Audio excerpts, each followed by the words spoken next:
નમસ્કાર, ધર્મલોકમાં આપનું સ્વાગત છે. હું છું કૃષ્ણા. દર્શક મિત્રો, માં શક્તિના અનેકો રૂપો જેમના દર્શન માત્રથી આપણી તમામ સમસ્યાઓ દૂર થઈ જાય છે. ત્યારે શક્તિના આવા જ એક દિવ્ય સ્વરૂપના દર્શન કરીશું, જઈશું માતાના ધામમાં અને જાણીશું તેનો ઇતિહાસ ધર્મલોકમાં.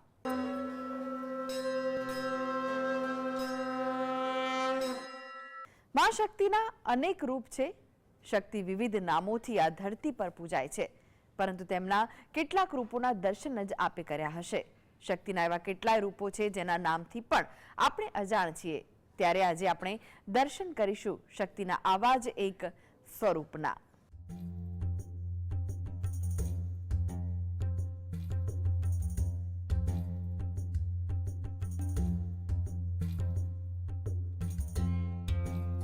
કપડવંજના મધ્ય બિંદુ કહેવાતા પૌરાણિક મંદિર બહુચર માના એક નાના ગોખમાં બિરાજમાન હતા, જે કપડવંજની ધોળીકોઈ વિસ્તારમાં આવેલું છે.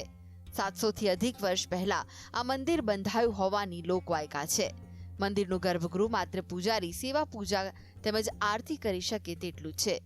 જે તે સમયે કૂવાનું ખોદકામ થયું તે સમયે અંબા માતા અને ગણપતિ બાપાની મૂર્તિ રિદ્ધિ સિદ્ધિ સાથે પ્રગટ થઈ હતી અને તેમને પણ અહીં બિરાજમાન કરાવ્યા. માં બાલા ત્રિપુરા સુંદરી બહુચરનું મંદિર અહીં સ્થાપિત છે. અમાસનું વ્રત કરવાથી તેમજ નિયમિત અમાસના દિવસે માં બહુચરના દર્શન કરવાથી બધા જ દુઃખો દૂર થાય છે.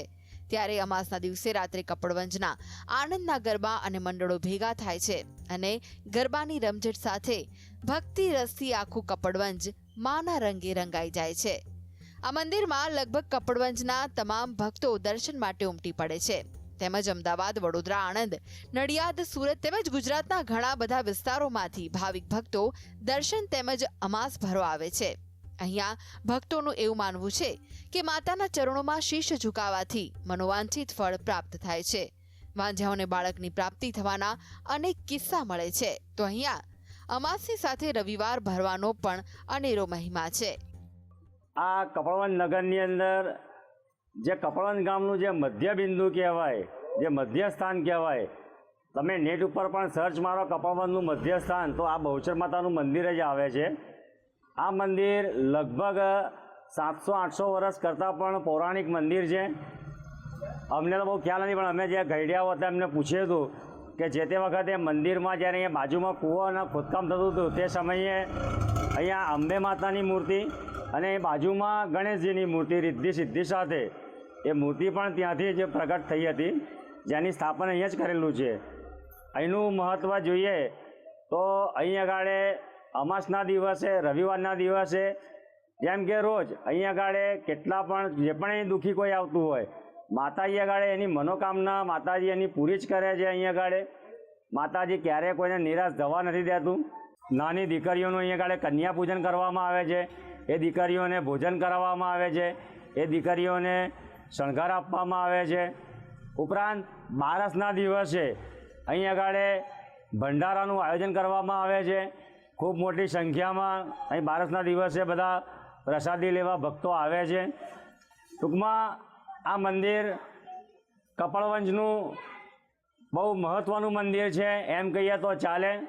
અહીં આગળ દરેકની મનોકામના પૂરી થાય છે. આ મંદિર બહુચરમાનું એટલું બધું મહત્ત્વનું છે કે એની જો કોઈ બાધા રાખે, જેની જે મનોકામના પૂર્ણ થાય અને તેને બધી જ મનોકામના પૂર્ણ થાય છે. આ મંદિર 700 વર્ષ પુરાણ જૂનું અને પ્રખ્યાત છે. આ મંદિરમાં અમારે દર રવિવારે, દર અમાસે આનંદના ગરબાના પાઠ થાય છે. તેમજ અત્યારે નવરાત્રિ ચાલુ છે. નવરાત્રિમાં અમારે અનુષ્ઠાન પણ કરે છે. અનુષ્ઠાનમાં ઓછામાં ઓછી 150-200 બહેનો બેસે છે. 9 દિવસ અનુષ્ઠાન કર્યા પછી કુંવારિકાઓને, નાની નાની બાલિકાઓને પણ જમાડવામાં આવે છે અને તેમને બધાને જેમ યોગ્ય લાગે એમ બધા એને ભેટ આપે છે અને કુમારિકાનો જમાડીને અને એમની પૂજા વિધિ કરીએ છીએ અમે. માતાજીનું આ મંદિર નાનું છે, પરંતુ ભક્તોની આસ્થા આ મંદિર સાથે જોડાયેલી છે.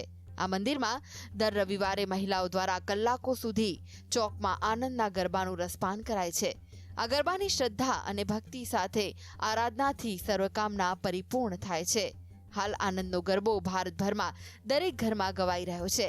પૌરાણિક સંસ્કૃતિની ભાતીગળ રૂપે નવરાત્રિમાં પણ ચાંચર ચોકમાં 9 દિવસ ગરબા થાય છે. તેમજ આનંદનો ગરબો મહિલાઓ જુદી જુદી ભાતના માટીના કલરિંગ ભાતના ઘડા સાથે મૂકી આનંદના ગરબા ગાય છે. માગસર સુદ બીજના દિવસે માને રસ રોટલીનો પ્રસાદ ધરાવી ભાવિક ભક્તોને જમાડવામાં આવે છે. હજારો ભાવિક ભક્તો આ રસ રોટલીનો પ્રસાદ હોંશે હોંશે આરોગીને તૃપ્તિ તેમજ આશીર્વાદની અનુભૂતિ કરે છે. હું અહીં ધોળીકુમાં બોચર માતાના મંદિર સામે જ રહું છું. દિવસમાં 3 વાર દર્શન કરવા જાઉં છું અને અહીંયા સવારે મંગળા આરતી થાય છે, રાત્રે નવરાત્રિમાં 9 વાગે મહાઆરતી થાય છે, દશેરાના દિવસે મહાઆરતી થાય છે અને અહીંયા માતાજી સર્વેની મનોકામના પૂર્ણ કરે છે. અને આ માતાજીનું તો બહુ સચ છે. હું જ્યારે બી ઘરેથી નીકળું છું તો પહેલું આ નમન કર્યા વગર આ માતાજીને નીકળતો નથી અને દર્શન કર્યા વગર જતો બી નથી એમ. અને હું જ્યારે બી જોઉં છું તો અહીંયા આગળ બધા અહીંના ભાવિ ભક્તો દર્શન કરવા આવે છે અને આ વિસ્તારના ગામના અને બહારગામના બી ભાવિ ભક્તો દર્શન કરવા અહીંયા અચૂક આવે છે એમ. અને એ રીતને દર્શનનું બહુ મહિમા છે અહીંયા. બીજું કે નવરાત્રિમાં ભાવિ ભક્તો બહુ જ દર્શન કરવા આવે છે 9 દિવસ અને 9 દિવસની અંદર 2 ટાઈમ એની આરતી બી થાય છે અને સારા ભક્તો બી અહીંયા દર્શન કરવા અચૂક અહીંયા હાજર રહે છે. અને આઠમના દિવસે બી એની મહત્વતા વધારે છે અને આઠમના દિવસે બી એ આરતીનો લાભ બધા લે છે. દશેરાના આઠમે 2 ટાઈમે બી આરતીનો લાભ લે છે. બહુચર માના આ મંદિરમાં 2 કુકડા વર્ષોથી જોવા મળે છે. માનું સત એવું છે કે આ કુકડાઓને કોઈ મારી શકતું નથી. કોઈ પણ અન્ય પ્રાણી આ કુકડાઓને કોઈ હાનિ નથી પહોંચાડી શકતું. શીતલ ભટ્ટ સાથે ધર્મલોક ડેસ્ક GSTV. જ્યાં સૂરજની પહેલી કિરણ માતાના ચરણ સ્પર્શ કરે છે, માં પોતાના તેજથી આખી સૃષ્ટિનું સિંચન કરે છે. જ્યાં પોતાના અને પારકા હોવાનો ભેદ દૂર થઈ જાય છે, જ્યાં પ્રેમની રોશની આંખોમાં ઝગમગી ઉઠે છે, તે સ્થાન ખૂબ જ પવિત્ર માનવામાં આવે છે, કારણ કે ત્યાં બિરાજમાન છે માં આદિ શક્તિ.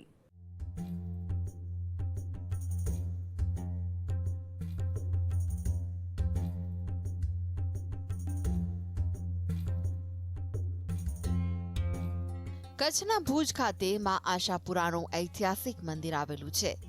ભુજ શહેરની સ્થાપના થઈ તે સમયે કચ્છના મહારાવ ખેંગારજી પહેલાના સમયમાં આશાપુરા માતાજીના મંદિરની સ્થાપના કરવામાં આવી હતી. મંદિરમાં આશાપુરા માતાજીની 2 પ્રતિમાઓ બિરાજમાન છે. કચ્છ ધણિયાણી આશાપુરા માતાજી મંદિર સાથે આજે લોકોની આસ્થા અને શ્રદ્ધા જોડાયેલી છે.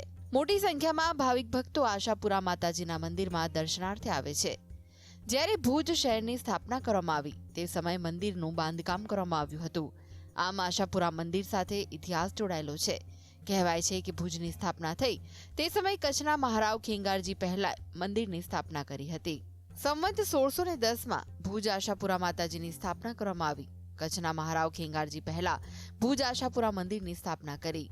રાજાશાહી સમયમાં આશાપુરા માતાજીના દર્શન માટે રાજવી પરિવાર અને ભુજના રહેવાસીઓ આવતા.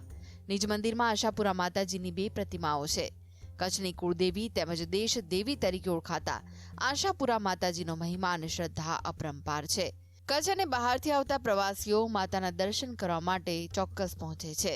ભુજ આશાપુરા માતાજીના મંદિરમાં આવતા દર્શનાર્થીઓને ચોક્કસ સવાલ ઊભો થાય કે મંદિરમાં 2 પ્રતિમાઓ કેમ છે. ત્યારે આ 2 પ્રતિમાઓ પાછળ પણ એક રસપ્રદ કથા જોડાયેલી છે.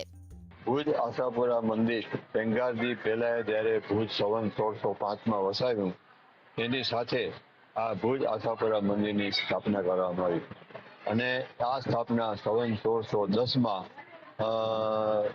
મંદિરની સ્થાપના કરવામાં આવી. આજે આ મંદિર 468 વર્ષ પુરાણું એક ઐતિહાસિક ભુજનું કયો કે કચ્છનું કયો એનું સ્થાન છે, એનો એક ઉર્જા છે, એનો એક મહિમા છે. અને આ નિમિત્તે આજે જ્યારે નવરાત્રિ છે તો ભુજ આશાપુરા મંદિરની અંદર કુલ 4 નવરાત્રિ ઉજવવામાં આવે છે. માહી નવરાત્રિ, ચૈત્ર મહિના નવરાત્રિ, અષાઢ મહિનાની નવરાત્રિ અને આસો મહિનાની નવરાત્રિ. અને ચૈત્ર મહિનાની નવરાત્રિ અને આસો મહિનાની નવરાત્રિમાં માતાજીનું ઘટ સ્થાપન કરી, કળશ પૂજા કરી અને માતાજીને નવરાત્રિનું આપણે આમંત્રણ આપીએ છીએ. મંદિર સ્થાપના સમયે એક મૂર્તિની સ્થાપના કરવામાં આવી હતી. કચ્છના મહારાવ ખેંગારજી પહેલાના શાસનકાળ બાદ રાયધનજી બીજા કચ્છનું શાસન સંભાળ્યું અને તે સમયે રાયધનજી બીજા વિધર્મી પ્રવૃત્તિ શરૂ કરી. હિન્દુ ધર્મથી વિરુદ્ધ જઈને કચ્છના તમામ મંદિરમાં રહેલા ભગવાનની પ્રતિમાઓને ખંડિત કરવાનો પ્રયાસ કર્યો.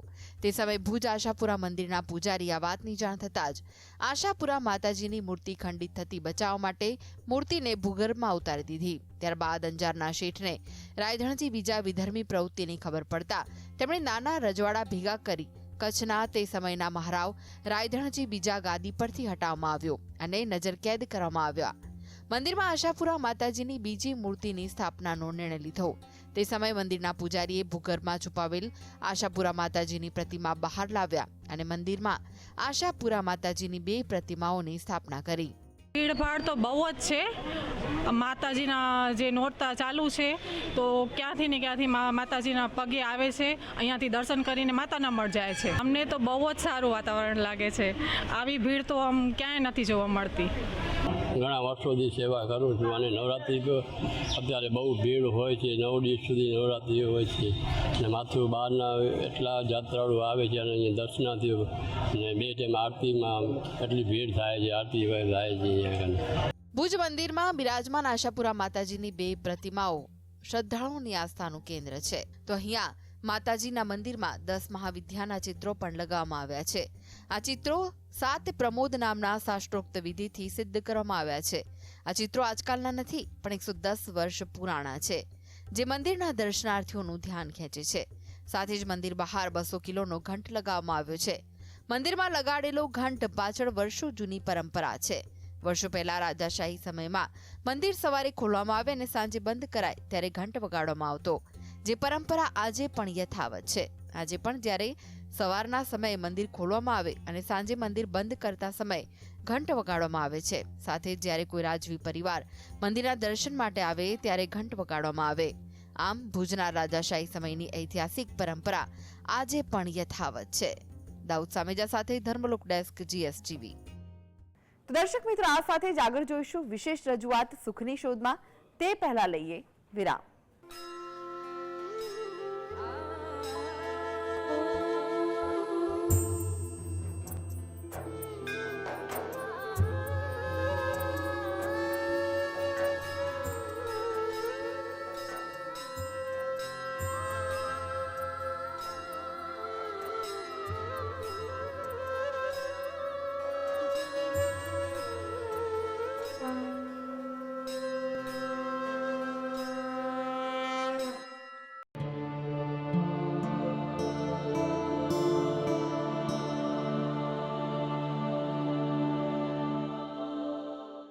કેમ છો મિત્રો? મજામાં છો? શું ચાલે છે જીવનમાં? આપ કહેશો ને મને સંભળાઈ જવાનું નથી, પણ એમ માનો કે આ સામાન્ય વ્યક્તિ તો નિમિત્ત માત્ર છે. તમારા પરમ મિત્ર ભગવાન તમને કોઈ નિમિત્ત થકી પૂછી રહ્યા છે કે શું ચાલે છે જીવનમાં. જેમ કોઈ મિત્રની પાસે દિલ ખોલીને વાતો કરો છો, અંગત મિત્રની પાસે, એમ ભગવાન સાથે દિલ ખોલીને વાતો કરો. ભગવાન તમારા શબ્દો કરતાં તમારા ભાવને વધુ ગ્રહણ કરશે. અને ભગવાન પાસે જો દિલ ખોલી દીધું હશે ને તો એના એટલા બધા ફાયદા છે કે ફાયદા વર્ણવવા માટે મારી જીભ નાની પડે અને આપણો સમય ઓછો પડે. મેં ઉદાહરણ તમને આપ્યું, મેં વાત તમને એમ કરી કે જેમ જ્યારે તમે કોઈ મિત્ર પાસે દિલ ખોલીને વાત કરો છો. ઘણા બધા લોકો એમ કહેશે, સાહેબ હવે એવા કોઈ મિત્ર જ નથી રહ્યા જેની સાથે દિલ ખોલીને બધી વાત થાય. આ સિચ્યુએશન પણ આપણે જ ઊભી કરી છે. એનું કારણ છે આપણે જેમ ઈચ્છીએ છીએ કે મારી આ બાબત કોઈને ખબર પડે અથવા તો ન પડે, આપણે જેમ ઈચ્છીએ છીએ કે હું આટલો અભિવ્યક્ત થઉં ને ન થઉં, અને પછી આપણી આસપાસ પણ એવી સિચ્યુએશન બંધાતી જાય છે. આ જગતમાં વિચાર તો કરો, દરેક વ્યક્તિને એમ લાગે છે કે જગત ખરાબ થઈ ગયું છે. દરેક વ્યક્તિને એમ લાગે છે કે અત્યારનો યુગ તો ખરાબ યુગ ચાલે છે. તો ભાઈ ખરેખર ખરાબ છે કોણ એકચ્યુઅલી? દરેકને એવું લાગે છે ખરાબ થઈ ગયું છે. દરેકને એવું લાગે છે કે હું મારા મનની વાત કોઈની પાસે ન કહી શકું. દરેકને એવું લાગે છે કે પૂર્ણ વિશ્વાસપાત્ર કોઈ છે નહીં, હું તો અલગ વ્યક્તિ છું. તો ખરેખર જો દરેક વ્યક્તિને એમ લાગતું હોય કે હું અલગ વ્યક્તિ છું તો સંસાર તો સારો છે. તો એના 2 અર્થ થાય, કાં તો વિચારનારા ખોટા છે ને કાં તો બધાને એકબીજા વિશે ગલતફહેમી છે. ખરેખર સારા અને સાચા તંતુઓ બધાની અંદર છે, પણ એ સારા અને સાચા તંતુઓથી બધા એકબીજા સાથે વ્યવસ્થિત રીતે જોડાયા જ નથી.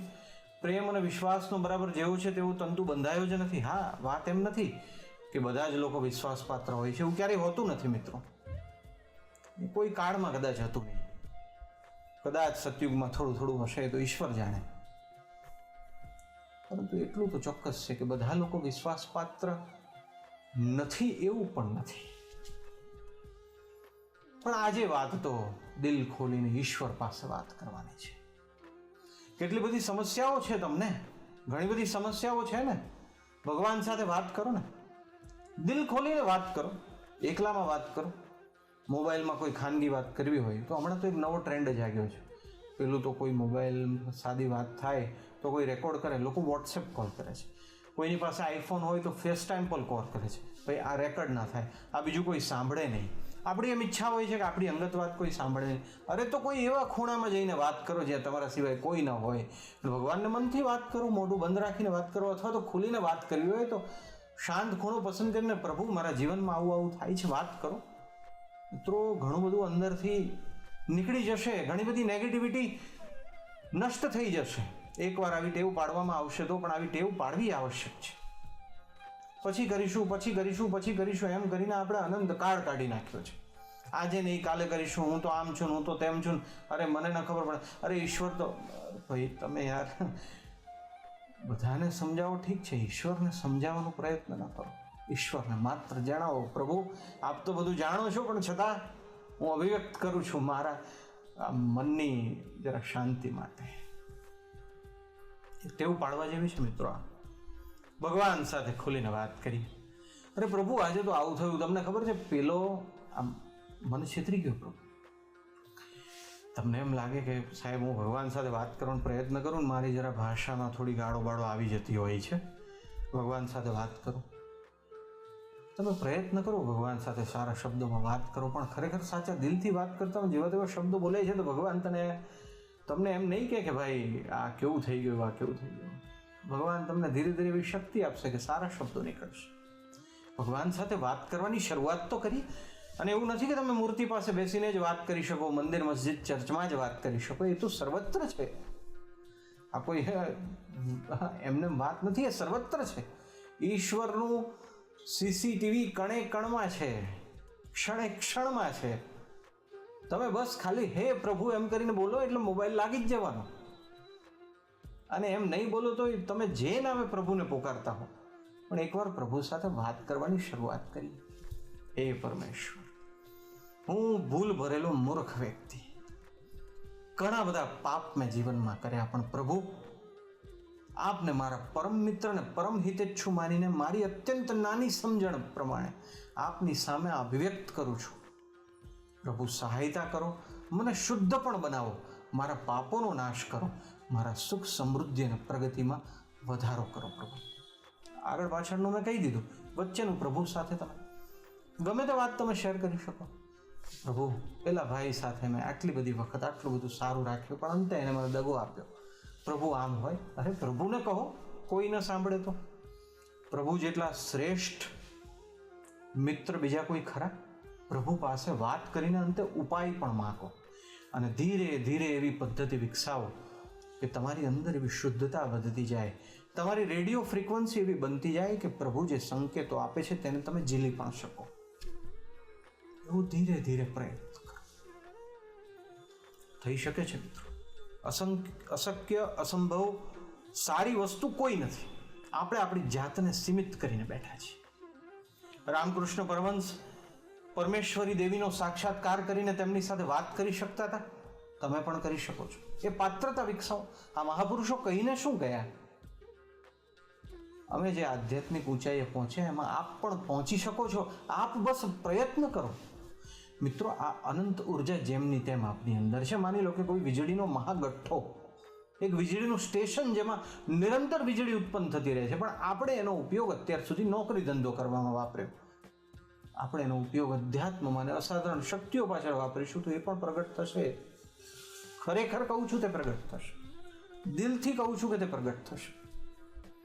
તમામ મહાપુરુષો જન્મથી મહાન નહોતા, મોટા ભાગના જન્મથી મહાન નહોતા.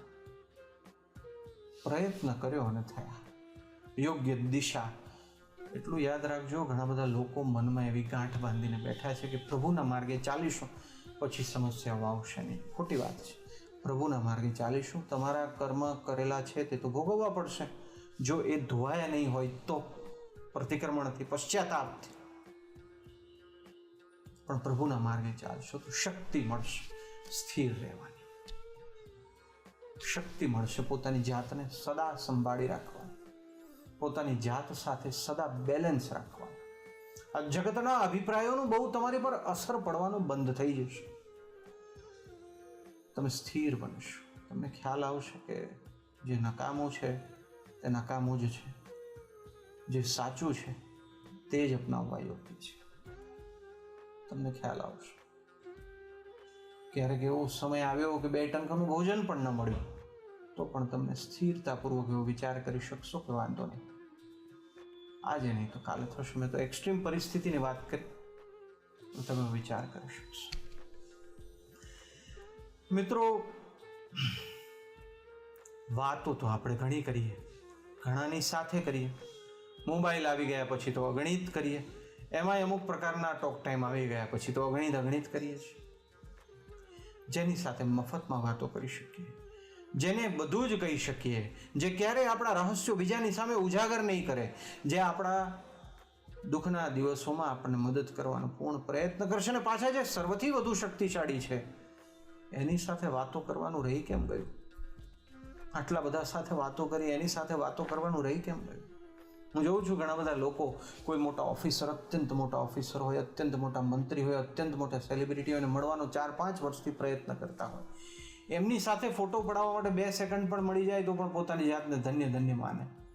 એને મળવાના જેટલા પ્રયત્નો કર્યા એટલા જ પ્રયત્નો પ્રભુને મળવાના જો કર્યા હોય તો બાદશાહનો બાદશાહ મળી જાય, અથવા તો એ દિશામાં બહુ આગળ વધી જવાય. આજની વાતનો સાર છે, વાતો ઘણી કરીએ છીએ, દિલ ખોલીએ છીએ ઘણાની સામે. હા, અત્યારના જગતમાં તો પાછું એવું છે, 5 મિત્રો હોય, 5-5ની અલગ અલગ કેટેગરી રાખી હોય. આની સાથે માત્ર ધંધાની જ દિલ ખોલીને વાત કરીશું, આની સાથે માત્ર ઘરની જ દિલ ખોલીને વાત કરીશું, આની સાથે માત્ર વ્યસનની જ દિલ ખોલીને વાત કરીશું, આની સાથે બધી વાત કરીશું, વગેરે વગેરે. પૂર્ણતાથી તો કોઈની સામે દિલ ખોલી નથી શકતા. પ્રભુની સામે દિલ ખોલી. પ્રભુ એટલું યાદ રાખજો, પ્રભુ જાણે છે આ વાત કરીને તમે જ હળવા થવાના છો. આ વાત કરીને ધીરે ધીરે ધીરે ક્યારેક કોઈ પરિસ્થિતિ એવી આવશે જેમાં તમે સમીપ પહોંચતા જશો પરમાત્માને. આજે આ પૂરું થાય એટલે ચાલો પ્રભુ સાથે 5 મિનિટ વાત કરી. રોજ પ્રભુ સાથે 5 મિનિટ વાત કરવામાં કઈ જાય છે? કંઈ જ નથી જતું. 5 મિનિટ વાત કરી, એ 5 મિનિટ આપણા જન્મને સુધારી દેશે, નક્કી છે.